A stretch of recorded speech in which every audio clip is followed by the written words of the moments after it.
Can you call her, please?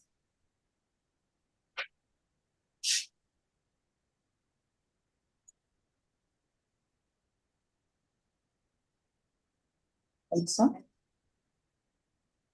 Yeah. Please give your phone. Give your phone. Don't want it to be distracted. Hi.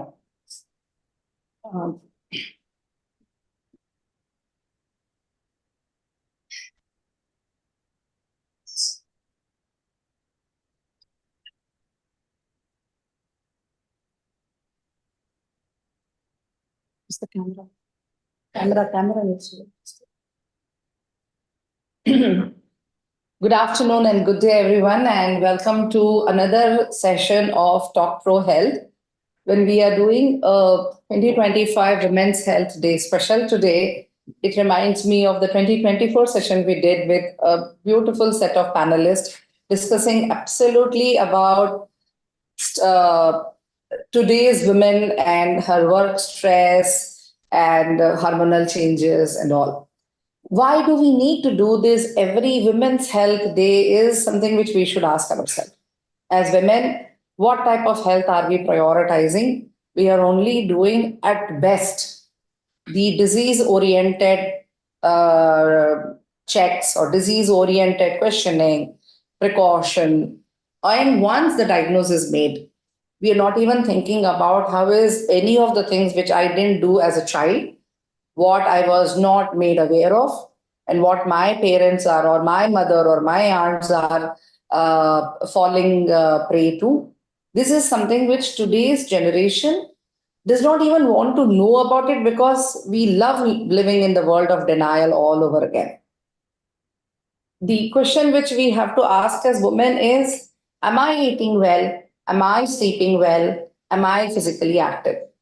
When these are the major parameters of a good health, and why do we need anybody to tell us that I do this or do that? We don't like to be told.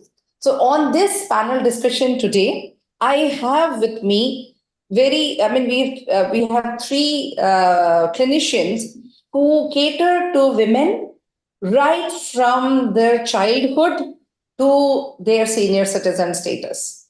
So to begin with, I have Dr. Shampa, who is a pediatrician, a renowned pediatrician with Apollo, Kolkata.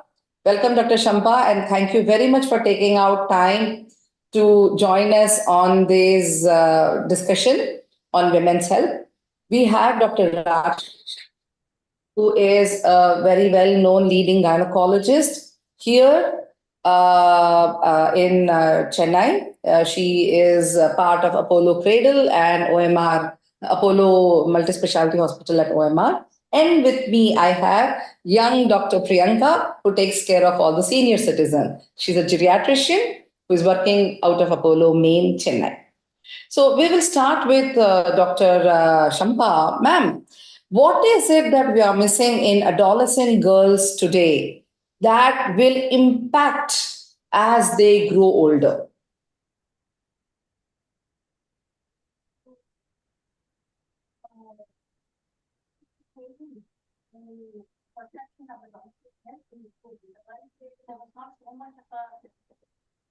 Dr. Shampa, you need to speak a little louder. We're not able to hear you.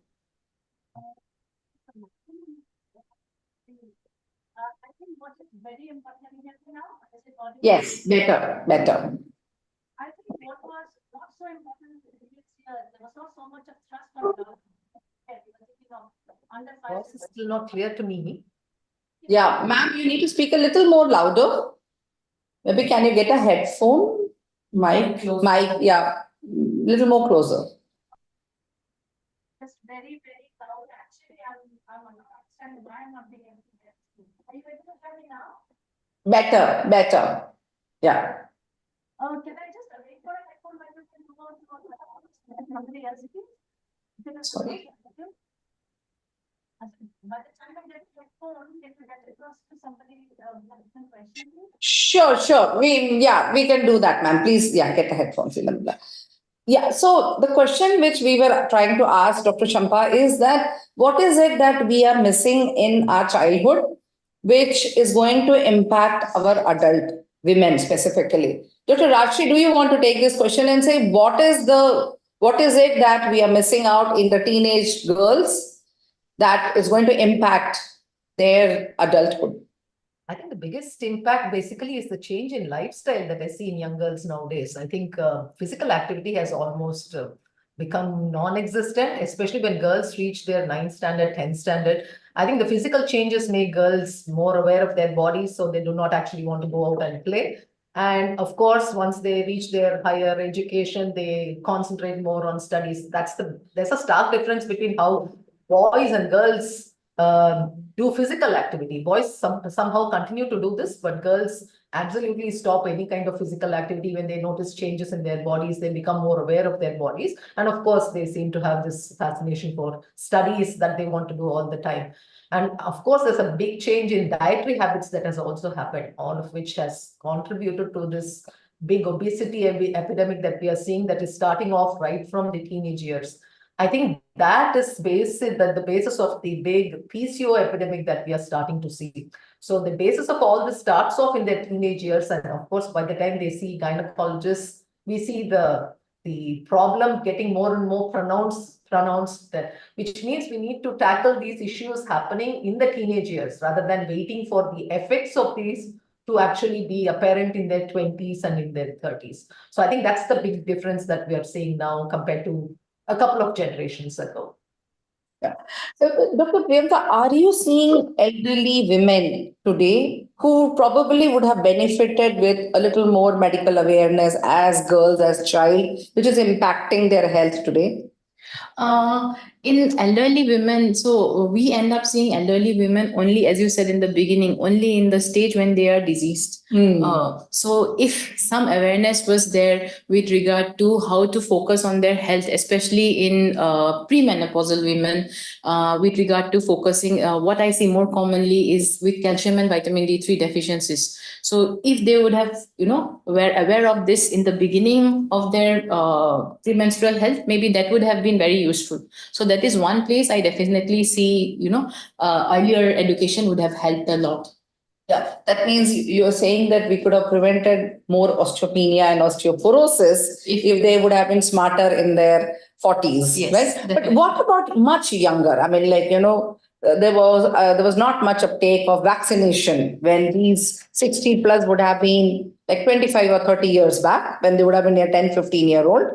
The anemia, how has that impacted women today? What one stark thing that I think I would see and talk about is how people, mostly the generation that I see right now, the one who's already in 60, they don't talk much about their health. So had they focused about their health in their beginning stage, as ma'am says, in the adolescent stage, as well as in the stage where, they were in the reproductive age, I think they would have made better choices with regard to their gynec health. So yeah, that was one thing which you said in the very beginning, that we are not, the generation that I see currently, the 60 plus, they are not very self-conscious. They are not self-aware about their own health. So yes, if as children, I feel nowadays children are more, aware about their health, especially adolescent girls, they are very aware about their body. So that makes a difference when we see patients, especially older people. So I think exposure and education goes a very, very long in creating those paradigm shifts. But what about the stress of hormones, behavioral changes in the teenage, Dr. Rajshri, which impacts irregular periods or infertility issues? Is there any connection between that? Between psychological changes and hormone changes. Of course, yes. There's a close relationship between stress that we all face, whichever age group, and the hormonal changes that happen. And probably it's definitely more pronounced when you see it in adolescent girls. To add to that, I mean, I know girls are actually trying to take care of their bodies, but maybe they're not getting the right messages, I still think. I think they're talking more about weight loss to the point of no, to be an unhealthy, underweight girls is what girls are trying to become, rather than focusing on being at a healthy weight range, in the healthy weight range, and eating the right food. So it all seems to be reducing carbs, eating zero fat, and maintaining size zero bodies, rather than actually having physically fit bodies. I mean, so eating enough of protein and taking enough calcium, because obviously we know that most bone growth is actually complete when you're in your late teens, and it's basically whatever goes down after that. So actually nutrition in adolescent girls is such an important thing, and making sure they're not anemic, and correction of anemia, and making sure they get enough protein and calcium is a very important thing that will help them for all their later years. I think if you build on that in the initial years, I think we'll see much less of osteoporosis maybe later on if we concentrated on their dietary changes then. So coming back to psychological changes, yes, there are changes that happen in both adolescents and in the 20s that can impact hormones. But I think I would say more the physical changes caused by poor eating habits and lack of exercise probably have a bigger impact on the health compared to the psychological changes causing changes in their bodies. So, as a physician, I have seen is that when they have, like you said, the bad, poor diet, very less physical activity, poor sleeping habit, it kind of causes a lot of weight gain. It causes a lot of disturbance in their routine, which adversely affects their mental status also. It's like one vicious cycle, which is very, very connected. Also, the fact that women or girls at that age connect health to good looking, not to the lifestyle and diet. For them, as long as they are looking good, they are healthy. The obese part is not about looking good. The obesity or the overweight or menstrual irregularity is because somewhere tomorrow it is going to impact your health adversely, is the message which we want to get out. When, like, for our age, for the women who are in their 50s, I do not remember ever being told that I need to eat enough protein in my diet at any point of time. We would have been maximum told that, oh, eat lot of green leafy vegetable because that is iron. Anemia was a huge problem those days, right? What people don't realize is that if we do not eat green leafy vegetable today in your 20s, it is going to be one of the cause for early cardiac disease also in your 50s. Correct? What do you say, Dr. Priyanka? I agree with you, because diet habits especially, it has to be built in very early on in your youth itself. And when in youth, you are in the transition phase. So picking up the right diet habits matter a lot, especially because of your youth habits, we have all these lifestyle diseases. So that is both confined to both men and women, but definitely more in women, lifestyle diseases. So for that, I feel your point is very valid, that you have to focus on the diet in your youth itself. Correct. Dr. Dakshi, what about the special immunization which we ask these women to take before they plan a pregnancy? How does that impact the pregnancy or the so-called, I mean, there are a lot of myths and facts about these vaccines which are supposed to be taken between the age of 8. So when Dr. Shampa comes back to us, we will talk about vaccines in pediatric age. But there is a huge gap in adult immunization, especially in women. What are those? I mean, the main, from a gynecology point of view, the main protection that women need is protection against cervical cancer. So the immunization against this starts actually quite early. It starts from the age of 10. So the earlier the girls are vaccinated, the better the immune responses. So ideally, we should be aiming our vaccination against cervical cancer between the ages of 10 and 14. When 2 doses given over 6 months actually gives them lifelong protection. If they do miss that, they can still get vaccinated even until their late 30s, but they would need one more dose. Ideally speaking, this vaccination should happen before they actually have their first sexual exposure. So that's the reason why you want to target young girls main for the immune response, and also make sure that we do this before they actually start getting exposed to sex. And we do know, although most people don't talk about it, we are seeing sexual activity in much younger girls nowadays. So to just close our eyes and wish that it is not there is not the answer. We actually need to tackle this. So another reason why you want to vaccinate young girls is because of this reason. Yeah. So because sexual activity is starting early, and of course there will be more sexual partners that girls will have nowadays compared to how it was in the past. So for all this, the risk of cervical cancer is something that we should always be concerned about. And when you have a tool that like this in your hands of giving vaccination to young girls, you should promote this more and more actively.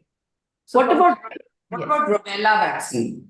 Rubella vaccine, of course, that's important too. I think the booster dose generally gets missed. It's when most kids up to the age of 5 all get their vaccinations. But I think rubella, we still see girls, I mean, women who come in pregnancy who are not protected against rubella, who end up getting rubella infection in pregnancy. And we do know that it causes 100% risk of deafness, blindness, and other abnormalities in the babies. So rubella vaccination is a very important thing. So ideally, when women come to us for counseling pre-pregnancy, this is something that we would automatically or should automatically screen young women for. And if they are not protected against rubella, they should actually be vaccinated before they plan their pregnancy. So that's another important vaccination too. Yes. Correct. So do these vaccines have any adverse impact later in their life? I mean, this is the thing which we get asked every time. Is there a side effect? Is there an adverse effect to these vaccines? The adverse effects from cervical cancer vaccination is extremely low. It definitely does not impact on any pregnancy in the future. And women who are also planning pregnancy can have vaccinations even while they are planning their pregnancy, which means that if they did get pregnant when they have the vaccine, it is not going to impact the baby, and they can complete their vaccination schedule once they finish their pregnancy. For example, if they've had 2 doses, they get pregnant, they can finish the pregnancy and have the 3rd dose at the end of that.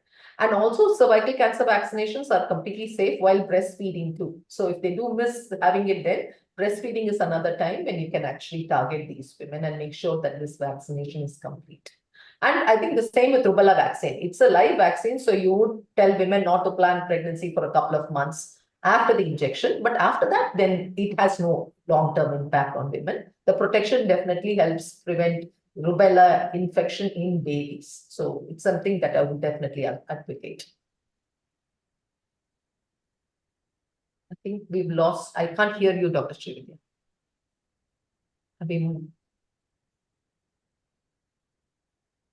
Yeah, can you hear me now? Yes. Yeah. So when we become Hello. Yeah, when we become more gadget, we tend to do something wrong. Dr. Shampa, are you back with us? Yeah, can you hear me now? Perfect. Yeah. I'm so sorry for the glitch. I'm extremely sorry for the time lost. Human enough to make these errors. But okay, so Dr. Shampa, we are discussing immunization and vaccination, Yes. which is very much a pediatric forte. So please tell us, how do these vaccines given at a younger age help women as we grow older? First and primary, the primary vaccinations which will be good to a childhood age group, it is very important that the child develops well without any disease and eventually evolves into a safe and healthy adolescent period. And then further to that, a healthy young girl, a healthy mother with minimum amount of vaccine preventable diseases. So out of the most important, which is going to be impacting them later, is hepatitis B vaccine, which is very important so that they are adequately vaccinated, so that, the babies they're not having an acquired hepatitis B infection and thereby affecting the babies later on. The other one, which is very important, is the MMR vaccine, which has already been discussed. And as you would be very aware that, the government of India also tried to do a kind of a blanket immunization schedule around 2017 in 3 phases over a period of 2 years, so that, women are, by the time they're in the childbearing age group, you're adequately protected against the rubella. The other most important thing is also a TD, which, a tetanus which with a diphtheria, which is good adequate coverage for tetanus, because even in the antenatal period nowadays, the gynecologist colleague would be able to confirm that we are doing TD instead of giving simple tetanus, so that when the babies are eventually born, they are not, subjected to pertussis. So that is also another way of, prevention of early infant mortality. The other vaccine which is not so much discussed and is not so much in the forefront as to a compulsory vaccination is varicella vaccine, which I would actually want to, emphasize that it is very important that the all children, especially the girls, should be having these 2 vaccination schedules. If we give one now as early as 15 months and the second dose about 6 months later, so that they're immunized against chickenpox. And then you have this good segment of the number of ladies who have not had vaccinations when they were young, and then pregnancy, and then they're suddenly having chickenpox, and then it's a nightmare situation to deal with problem at that time. So that is so important as well.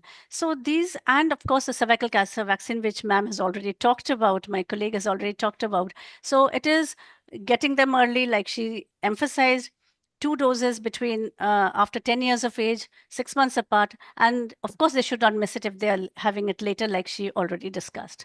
So those are the vaccines which I think are absolutely mandatory in addition to the childhood vaccinations, which would ensure a safe childhood and eventually a safe adolescent period. So, what is it that we need to be sure in foundation along with the vaccination to ensure that they go into good adolescent health? They have good adolescent health. I think we check these children as they grow, and I've had the privilege of 20 years in Apollo Hospital, seeing them grow from babies to newborns to going into the adolescent phase, and it's a very heartening experience, I would say. We are actually dealing with a very segment of society, I would say. So we are privileged. We are going through these children. They're coming for regular health checks. We are doing anthropometry. We are looking at their health. They're talking about diet. You're talking about the fact, menstrual hygiene. You're talking about, adequate activity, not so much of junk food, adequate rest, less of screen time. We emphasize it every time when we come across the adolescent group, because these diverse physical changes, and they're very confused lot, and they're in confrontation sorts. So the mother who was very my sweetie pie, my best little baby, is suddenly into a, what has this child become? And there's a lot of confrontation when these changes happen, because it is not always very seamless, this transition from childhood to adolescence. So we have these, and we have child health checks if we are aware of any concerned about any issue which the parent might bring up. So things like ensuring that they are well, they sleep well, they're eating well, they are not having any problems in school, no bullying, no tantrums. And then you would be a little aware, worried if the parents are expressing any concern regarding behavioral changes and those kind of issues. The other segment, the rural population, the urban population who do not come to hospitals like ours, we are a referral center like yours. And at the grassroots level, it is so important that we talk about anemia, we talk about nutrition, we talk about undernutrition there, compromising physical growth, compromising their further, when good health doesn't bring about good pregnancies, IUGR babies, those kind of issues are more kind of common in that segment where they're not getting access to education, sanitation, good food. And then this gender discrimination is very, very difficult to even, I would say it has not gone. I mean, we talk a lot about gender equality, but believe me, there are tears when a baby girl is born. And we haven't really changed much over the decades. We there's a small segment which has changed, but the majority is still way behind, I would say. So a lot of education, I would believe, a lot of education about gender equality from the day the baby is we have a new child in the family. And I think the parents and the caregivers be addressing that from day one instead of leaving it till later. I think that way, equal opportunities, equal facilities, nutritional equality in a household is very, very important, so that we get a good health in the adolescent age group, and thereby a foundation for good health for our women. I think that is very important. So when we lay the foundation in the pediatric age group, or as when the girl child is born, we also are looking at, like Dr. Shampa said, doing away with bullying, doing away with peer pressure, doing away with gender disparity, which is becoming like a huge issue, because we also see it that all these girls, many of these girls grow up with better education and are a better care provider for the same parents than the Absolutely. male offspring would have been. But are we doing justice to the women is our question. So when we look at it from that, what are the experiences when these women, Dr. Priyanka, come to you with neglect, with emotional distress of abandonment? I mean, a psychological issue is a huge thing which we are not even checking for the cognitive assessment. What is your take on it? So mostly elderly women, the age group above 60, the first thing, yeah, they suffer from there is a scope for suffering from dementia. So cognitive dysfunction can start very early on, especially in their 40-45, if they are not taking proper care of their health. And it can accelerate as they get older. So age being a factor for that, that is definitely one. Another thing that I have seen is a very common thing, that is anxiety in elderly people. So that is there. Along with it exists caregiver stress. So if an elderly person is taking care of another person, their spouse, yeah, their husband, or anybody else, if the children are also sick and they are the one taking care of it, so that takes huge impact on elderly women, especially someone who has not been taking care of themselves for a long time, and right now their full focus is on the other person, the sick person. Then they tend to neglect their day-to-day routine, their day-to-day habits. So that also becomes a part of it, and which they think is a normal thing for them. So they don't realize that that exists. Third thing that I've seen other than dementia or this anxiety is a depression. So first, when the children go away to college, there is that emptiness. Yeah. So followed by what happens is then they don't get to stay or interact with their children. And if one of their spouses pass away, then that takes a huge toll.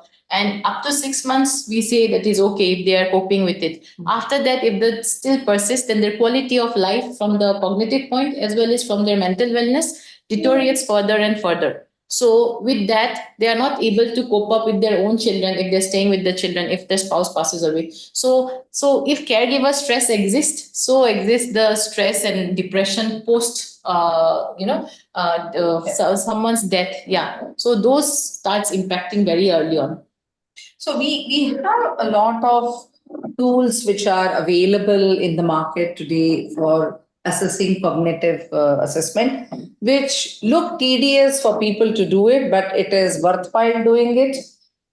Yes, cognitive assessment is something I feel we should start as early as our 40s. Okay, so why? Because mild cognitive impairment, especially if you have family history of cognitive impairment, then we should get it assessed almost annually. But even if we don't, then we should start, especially if we worked in the corporate sector. Okay, and we feel that we are already coping up with work stress. Stress takes quite a huge toll on our memory. So for educated people, there are skills like MMSC. Okay, for which you need basics education of 8th standard and above. So that is enough. For people who are having language differences, or as they're getting older, they're having any bare hearing aid or visual difficulties, then there are other skills available. So undergoing cognitive assessment, especially after 65, we are very keen on it that you need to do it annually. If you are showing any symptoms, then every 3 months once you should undergo your cognitive improvement, because not only medications, there are exercises, there are cognitive enhancement tools, and all of these tools can actually improve your memory. And the whole point of doing a cognitive assessment is to start in the baseline, then keep on comparing and improving on it. So if the tools are helping you, if your exercises, the puzzles that you're solving, there are lots of brain neurological exercises nowadays. There are apps which help us to, starting from a crossword to a puzzle to Sudoku. So all of this will help us to cover for it. So yeah, doing it very early on helps. And screen time, excessive screen time is bad across ages. It is, yeah, not only pediatric. So what is it? How do we address this addiction of screen, Dr. Shampa? Oh, I'm so helpless when it comes to. Can you hear me? Yeah. Yes, we can hear We you. can- I mean, this is what has happened recently is this speech delay in these small children who have been given these mobiles as babysitting. It's as bad as that. It starts so early. Can you Yeah. hear? Yeah, we can hear you, Dr. Shah. I couldn't hear you at all. So, I mean, I think from the very beginning, the parents of young children should be aware of the hazards of screen time and not just give the mobile, chup karo baith jao, that kind of a stuff. Because it's just so rampant in society now. Where four people sitting in a room, four people with a phone, and they don't need to talk to each other, and conversation is gone, interaction is gone, social skills have decreased. So I mean, it's an education. You talk about it every single day on a one-to-one, but I don't know how to really get away with it because COVID, actually has actually hampered us in a very big way because that was a time when these children were going to school and they were getting homework. Everything was on the screen, and they were kind of on the laptops or on the mobiles doing their schoolwork, and then thereby it just increased till it just became so much worse. I think that was a time when actually it became a kind of an epidemic, really speaking. um, Getting True. away from that for most parents is a nightmare, really. There are furious altercations when the parents are telling their children, stop, stop, stop. And you say, okay, 2 hours. We say half an hour for the younger ones. We say fine. And the teenage group, 2 hours, 3 hours, maximally don't go beyond that. Strain on the eyes, less of concentration skills, more of, attention deficit. We try to explain to it one to one, but it's just so difficult to kind of dispense with it altogether. And I think we are the people who should set an example. If I'm a parent at home, then I better not be looking at my phone all the time. I think I need to devote that much extra time to my child, more of conversation, more of reading. I think that is something which we need to re-inculcate all over again to all our children. Get into the habit of reading, get into the habit of go out and playing for an hour or two. Or you're usually having time for tuitions, you're having time for everything else. There's no time to play. This is another, and something which I'm seeing on a day-to-day basis. So we just need to kind of educate ourselves and educate our mothers, our fathers, our grandparents, whoever is at home. Please don't sit with your mobile when your child is around you. Please interact and play with them. Whatever they see, they will do. So if you have it all the time, then they'll want it too. I think that is the beginning of it all. Later on in the adolescent age group is more difficult to handle. Once they get onto it, then they have their own rights and woe betide the clashes which happen. Yes. So, like Dr. Shampa said, in the COVID time, the children were attending school from home and the parents were working from home. So, everybody needed that space, and it has created a very big pandemic of increased screen time. And so, we have some questions here. Like, my daughter used to be an outgoing child in school until grade 5. Once she attained puberty, she became closed off and sullen. How do I deal with that? So the first thing is that, Dr. Rajshri, would you want to talk about the hormonal changes in a teenage girl? Um, the changes mainly that you see is, of course, when they start their periods, the physical changes that they start seeing in their bodies. Of course, the breast development and the other changes that they are seeing.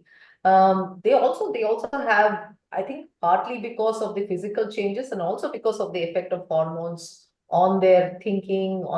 There are some psychological changes also that happen post puberty. And of course, the period of adolescence is a very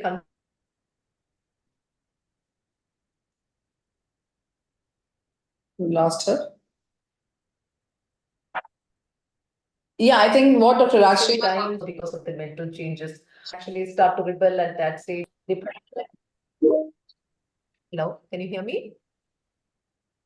Yeah, we are having a bad. You're having some bad connectivity. Okay. So Yeah. the hormone changes that happen around adolescence do cause a lot of mental changes in children. That definitely they do go through that. But I think giving them structured physical activity and also making enough time for leisure apart from their school work, giving them positive examples of physical changes, talking to them about physical changes, preparing them for all the changes that they will undergo as they get older. These are things that we can probably do to actually reduce the impact of all these hormonal changes that can affect these young girls going through adolescence.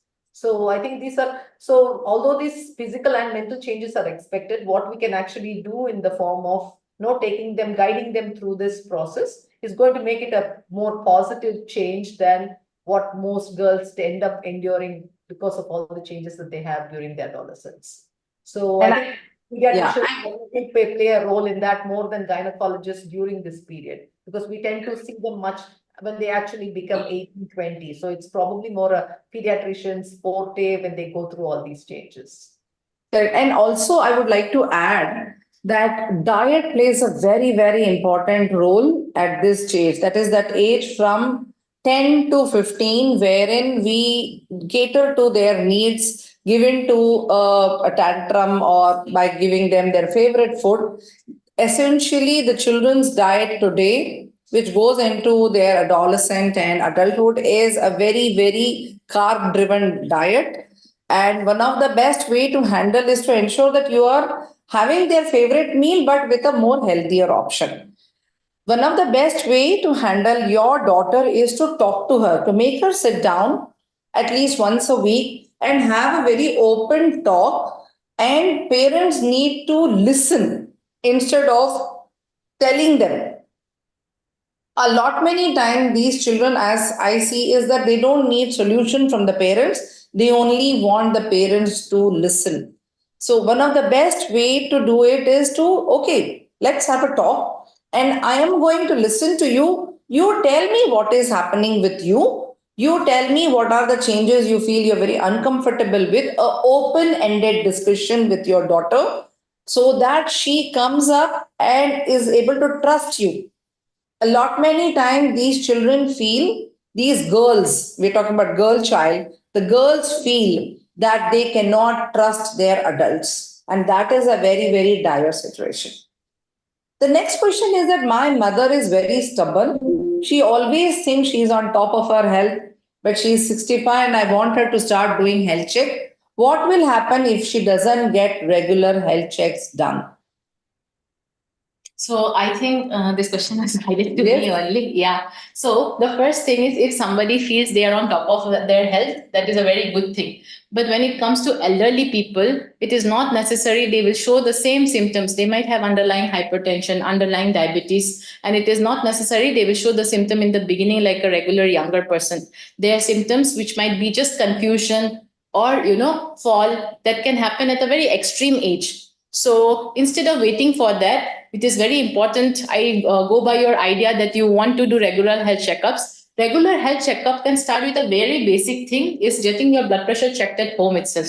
So you start with that. If you feel the blood pressure is altered somehow, then maybe you can induct her to coming and getting her blood test done, getting her master health checkup done. Why a master health checkup is very important, especially after you hit 60, is because Dr. Priyanka, I'm going to stop you here. We don't call it master health check anymore. We call preventive health checks. Okay. Because we do not want any master. We only want to prevent NCDs. So, yeah. So the reason we want the health checkup, I'll just go with that. The reason we want the first health checkup is because it gives you the baseline of how is your blood pressure, how is your cholesterol, how is your sugars, and how is your calcium and vitamin D3s. So all of these are very important. Even the baseline of a memory test, as I said in the beginning, all of those that helps us to dictate and have a good quality of life. As you hit 60s, your target is more than anything else is graceful aging, meaning being independent. So just to be independent, you need to undergo health checks and, start with that. Perfect. I will also make one more point here that women become hypertensive even before they go into the geriatric age group.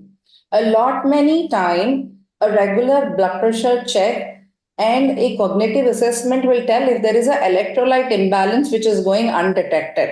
What we call as a chronic sodium SiADH level. So a lot many time, if we are, so we have had patients who come to us fallen, who have had fracture, who need surgery for their fracture, and then we realize that the blood pressure is all over the place. Their electrolytes are all abnormal because we never went and got it checked. They've been taking a prescription which has been there for 10 years, 15 years, and they're continuing to. So it is not just hypertension and diabetes that we are trying to check. We are trying to prevent falls. We are trying to prevent heart attacks. We are trying to prevent electrical disturbances in the elderly people, which can be a part of growing old as well as medication, which needs to be monitored. A lot many times, it is just that one of my friend's mother thought she is hypertensive, so she should stop taking salt.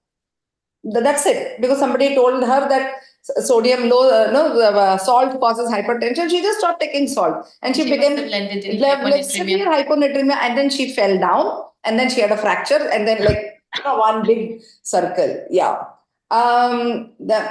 There is another question which says, my daughter is medical check in school told us that we need to give her supplements. She is a slender child, is very active and smart. She's a picky eater who loves protein but not veggies. We find ways to ensure she gets vegetable. Does she really need supplement? I'm going to ask Dr. Shampa, but before that, I'm going to make a point. It is very important to find whether there is a specific deficiency before we do any type of supplementation. What do you say, Dr. Shampa? Yes, absolutely. If the school is recommending that the dietetic supplementation or some other medication in terms of vitamins or iron or something like that needs to be given, I think we would be suggesting a baseline blood test or a kind of a preventive health check, like you would say in that age group. We have a preventive health check which encompasses most of this in children as well. So the ideal answer would be that yes, the hemoglobin needs to be checked, the calcium needs to be checked, the vitamin D levels need to be checked. And if there is a real deficiency, then we would really, really need to supplement. Sometimes these children are very picky eaters and they are having okay enough carbohydrates or proteins, but the micronutrients, the minerals, the iron supplementation is not the iron intake is not adequate enough to consistently as much as you would want for adequate levels. So that is a time they do get a little iron deficient. Apart from deworming them from time to time if they are symptomatic is another thing which we say, which we would advise. I think that is what my advice would be if that mother would come to me. Yes. And also we need to remember that we are our soil, the food from where our is originating, where it is growing. Our soil is becoming nutrient deficient because of construction, because of pollution, bad water. So it is important that we find that particular supplement, like Dr. Shampa said, whether it is iron or vitamin B12, both are chronically deficient in our diet.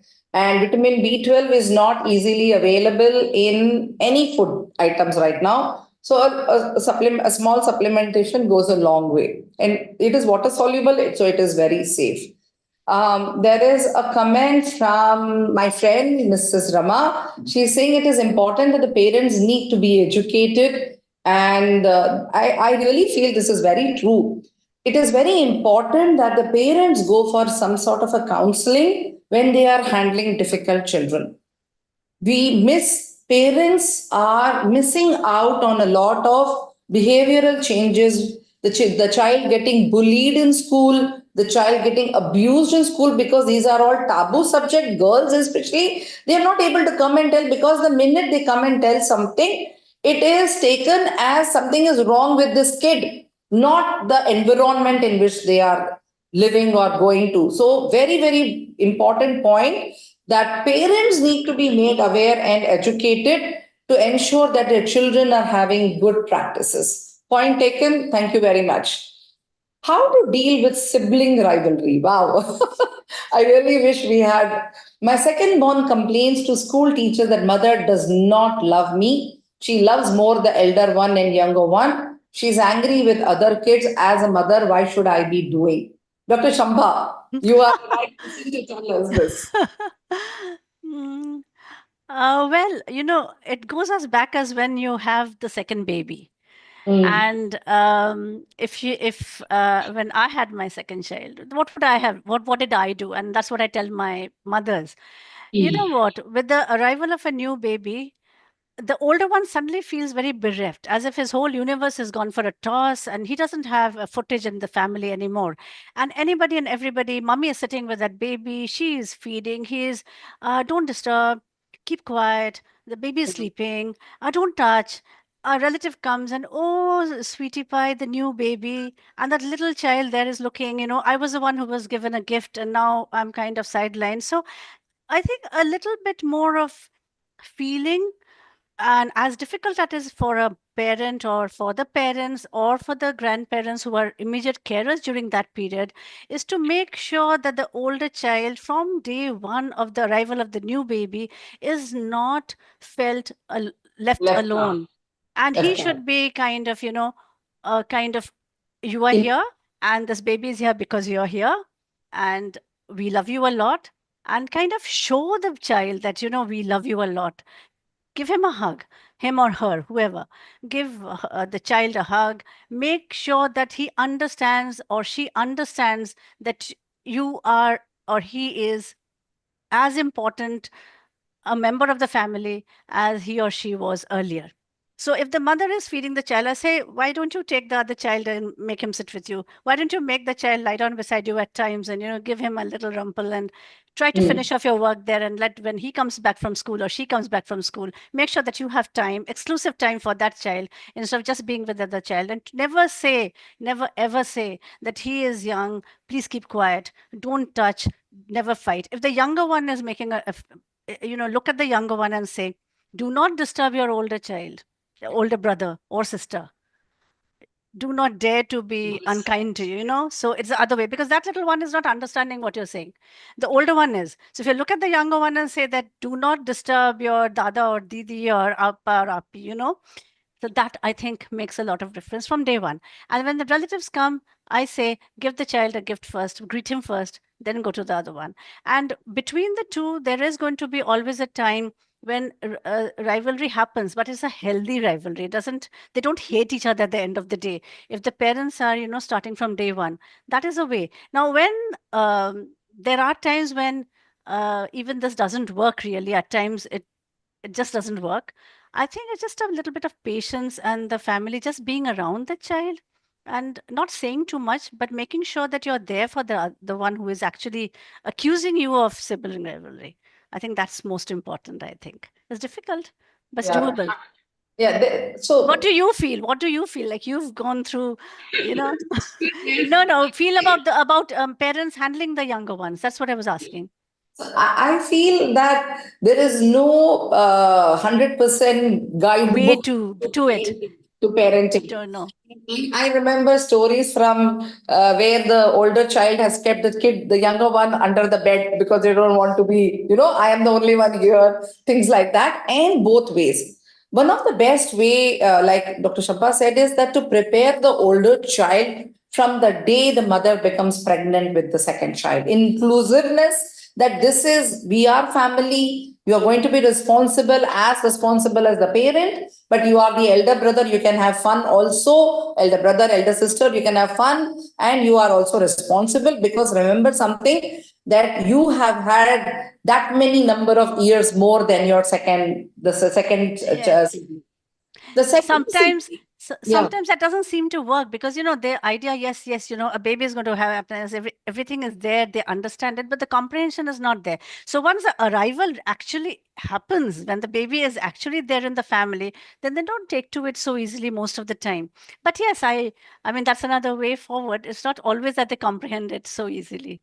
And parents keep all these beautiful pictures, so you Yes, need yes, to make and you need to keep on at it. yeah, right.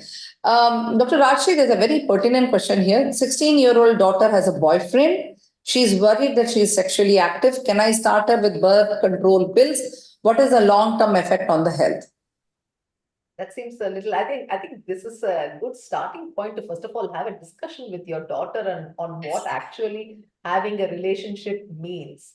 I think rather than straight away jumping on to the possible problems of sex and babies and birth control pills, it's a good time to sit them down and actually talk to them about moving on from a child to the next mini adult stage, I would probably say, and how relationships work, the basis for relationship being friendship and companionship. The physical aspect of relationship is also, this is a good starting point to also talk about that, but it's also important to talk about different relationships. How do you select your, select friends? How do you select special friends? No, this is a time to sit and talk about all that also. And yes, then it is also important then to have an open discussion on the physical aspect of a relationship. And yes, I think for that, parents have to get more comfortable about being able to talk to their parents about what the actual process means and talking about the physical aspects of, no, of having a sexual relationship. And that is a problem, I think, that most Indian parents will have when they actually come to talk about their children about this. So most children end up getting this information from their friends, from internet, and probably all the wrong places that they end up getting the actual information. So first of all, talking to your child about different aspects of the relationship is important. And then once you have then established that and gained their trust, I think then it is a good point to also talk to them about, different methods of contraception, not necessarily to prevent pregnancy, but also very importantly to prevent sexually transmitted infections also. Maybe a gynecologist they can then do a combined visit with the gynecologist to actually talk to them in more detail about all of this. So, of course, having an unwanted pregnancy is something that you would want to avoid as much as possible. So when we talk about long-term effect on health of taking birth control pills, it has to be balanced against the risk of having an unwanted pregnancy and the problems of unwanted pregnancy. So based on that, the pills that we have available, the different methods of contraception that we have available nowadays, have a very low chance of side effects. So it would be perfectly safe for those to be used even long-term from the teenage years, even much until their 30s and even to their early 40s if they have no specific contraindications. So long-term effects, I don't think is the worry. But coming back to it, I would say having a discussion with your child about all the possible problems, all the nitty-gritty that goes into having a relationship, including the physical part, is something that this is the opportunity that you have now got. So doing this as a parent, I think, is very important, and involving your gynecologist when you want to discuss the nitty-gritty of birth control pills is the next step forward. And like Dr. Rashmi is saying, the discussion about the good touch and the bad touch and talking out with your daughter, whether are you feeling comfortable with anybody or you're uncomfortable with anybody, is also a discussion which we want so that our girls are safe. That is very, very important. And it all starts with come, let's sit down and talk. So, yeah. Thank you very much, Dr. Rashmi. So the next question is, Dr. Priyanka, my mother at 68 gets very emotional. Yes. So, and of mostly regretful, she cannot open with anyone. She does not want to take professional help. She tells it is normal. I don't know what to do. So elderly people are going through their second childhood. But first of all, for their question, the most important thing is extreme of emotion. Extreme of emotion on anybody is not good. Be it emotionally regretful or be it emotionally happy. That is definitely not something, it's not a normal part of aging. That is for sure. As his mother presumes that it is a normal part of aging, it is definitely not. That's the first thing. Second thing, if by professional help they say visiting a psychiatrist might not be on the books, then I would say first thing in such scenarios is you want to look for basic things first. Correct. As in, sometimes confusion or emotional high and down can be just a functional symptom, okay, for a disease. Like it could be an infection, a urinary tract infection. It could be something related to lungs. So that is there. As you said in the beginning, low sodiums, even that can cause extreme of emotions. And then maybe we would think of getting psychiatric evaluation. But along with it, I would like to mention cognitive impairment. Correct. So cognitive impairment is something you don't want to miss with somebody with extreme behaviors. So first, I would suggest you look into all of these angles. And if you feel that there is none of these angles in place, then yes, if you feel that taking her to psychiatrist is difficult, the first thing you should start it is with being patient and having the conversation yourself, understanding where does the regret come from. Was it some decision that she had taken in the past from which the regret is rooting in, or is it something new? So if you understand and you have the communication from that level, from psychiatric point of view, you will just open the door for her to be frank with you. And as you said, it is difficult for her to develop and talk to somebody, build that trust. So when you are their children, they might start trusting or, reciprocating your respect to them only when you give them the chance to open up. So we'll start with that maybe. So tender loving care and a opportunity to discuss. The most important thing is that before we label anybody as having a psychiatric or a psychological issue, it is very, very important to rule out physical problems. It is very important to rule out treatable causes of these changes. Even depression can have elevated blood pressure can also cause a low mood. So it's all very, very connected. So before we say she needs to, maybe going to a psychiatrist or a psychologist is not acceptable, but going to a physician will definitely be acceptable. Yeah. Dr. Rashi, there is a question saying, I was told to remove my uterus for my fibroid. Other doctor says no need to remove. Chocolate, coffee, or coffee? Fibroids are actually quite common in women. 2 out of 5 women, if you do an ultrasound scan, you will pick up fibroids. I think the risk of just because we pick up fibroids doesn't mean they actually need treating. It comes down to what symptoms they have as a result of it. Most people with small fibroids who don't have very heavy periods, don't have any significant pain, can absolutely be left alone. I don't think even with small fibroids, you need routine follow-ups. Of course, women have big fibroids, very heavy periods, pain because of pressure of the fibroid on the surrounding organs. These are situations where we would think about surgical options. But most women with fibroids can be perfectly left alone if they have no symptoms because of it. Yeah. So I think it all comes down to what symptoms they have. So if it is excessive bleeding or if it is severely painful for you prior to the menstrual cycle, is when a gynec advises to remove the fibroid. If the fibroid is by and large asymptomatic, I think it can be left alone. The third indication is if it is very big that it is causing obstruction. So these are the 3 essentially important indications for fibroid removal. If there are no such things, it can be left alone as it is. Another question is, I am 37. I've been on oral contraceptive pills for 5 years. I find myself very moody of late and depressed. Someone told me it's because of the OCP and I should stop. What should I do? So the thing here is that if it is OCP which is causing mood changes, it should have started right from the beginning. OCP related depression or mood changes is not duration limited, it is medicine or dose related. Dr. Ashri. I think first you'd want to see if there's been any change in circumstance that has triggered off these mood changes that the woman is undergoing. Sometimes you feel that women, when they come into their late 30s, are more sensitive to hormones than they have been earlier on. So there has not been any big change in circumstance. I would probably want to really review that the contraceptive pill that they have been taking anyway for 5 years and see whether there are any alternative contraceptive treatments that they can have instead of being on the pill. So I think in this situation, there would be no harm. And if they are willing to explore another method of contraception, is to stop the OCP for a few months and then see if these symptoms then get reversed. And it would be good for them to meet a gynecologist anyway, because she's been on the pill for 5 years, and then it would be a good chance for them to have this discussion on whether they can continue with the same contraceptive or change to something that might have lesser side effects.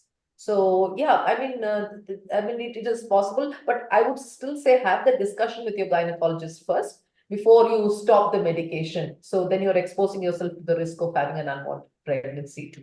So have the discussion, and if there is no other triggering factor, stop the pill and then see whether your symptoms are better. Yeah.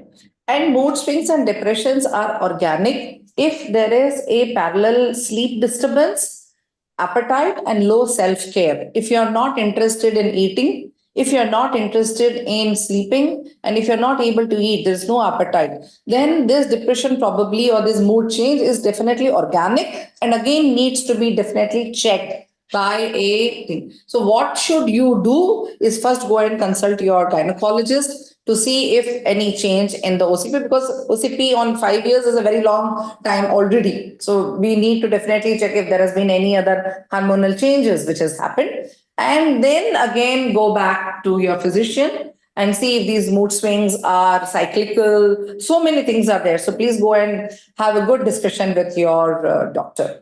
I think we are at almost at the time to wind up, but one last question is the flu vaccine and pneumococcal vaccine mandatory for all elderly people? Pneumococcal vaccine is mandatory after the age of 65, one dose. It's a lifetime dose. We don't need to do anything more for that. But flu vaccine is something which needs to be taken annually, every year. Yeah. Yes. So the government of India policy is to promote lots of adult vaccination, and they're Yes. focusing a lot on it. So pneumococcal vaccine, again, it is very important because as you get older, the chances of pneumonia is very high. So in order to avoid it, you can start with the pneumococcal vaccine. And the new regime says, as I'm saying, there is one, we start with PCV13, and then, they take a second dose if necessary. If you're having symptoms of like existing lung disease, then you can take the second dose if necessary. Yeah. The adult vaccination, by and large, especially in women, men, everything, is kind of like one, neither here nor there, like very ambiguous. We started worrying about vaccination after the COVID vaccines came through, and there were a lot of myths behind COVID vaccines. Any type of increase in cardiac heart attacks or any type of decreasing immunity and all is that we are already there. We are already there. We did not blame the vaccines for it. We are already bad health. We have increase in diabetes. We have increase in hypertension. We have increase in cardiac problem. Women are becoming polycystic ovary women. Obese girls from their teenage are becoming diabetic early on. They are pre-diabetic in their pregnancy. They end up carrying these diabetes later in life and end up having early cardiac disease. So vaccines only come in between all these trajectories. So we cannot really blame only the vaccines, even if the vaccine is causing any of these change. Lifestyle changes, bringing down high risk behaviors and habits definitely makes a very, very big change in the prevalence or increase of the NCDs. There are certain there is a lot of information which is available on social media, AI generated risk scores, AI generated solutions. Please discuss it with your doctors before you believe any of it. Too many herbal supplements which are not validated are not good for you. We do not need as much supplements. The diet has to be very, very thought. We have to go back to doing what we call as mindful living. I am responsible for the plate I am eating today. I am responsible for my sleep. I am responsible for my mental health. This is the message which we need to take home today. To wind up, Dr. Shampa and Dr. Rajshri and Dr. Priyanka, each of you, one sentence, one line advice to our viewers. Dr. Shampa. Yep. Just ensure a very happy childhood and a happy adolescent to become a very happy individual. Thank you. Dr. Rajshri? Do concentrate on mental health. I think we focus so much on physical health. I think breathing exercises, yoga, all these they are so underrated. I think we need to go back to our roots and figure out ways of improving our mental health in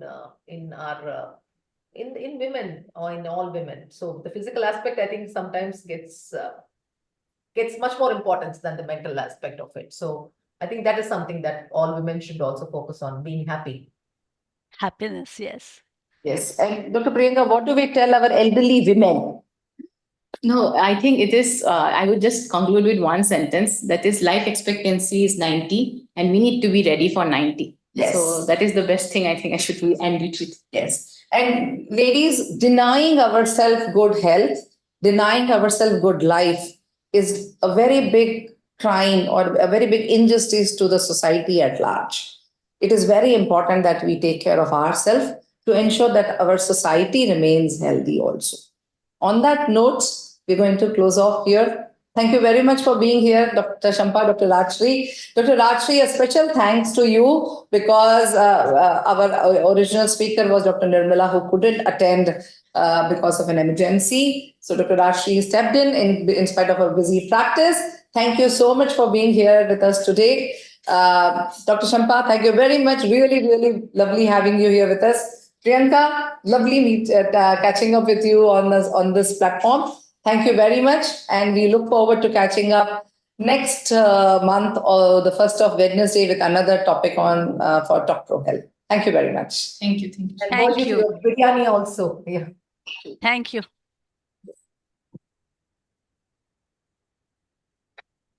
Close. Very close.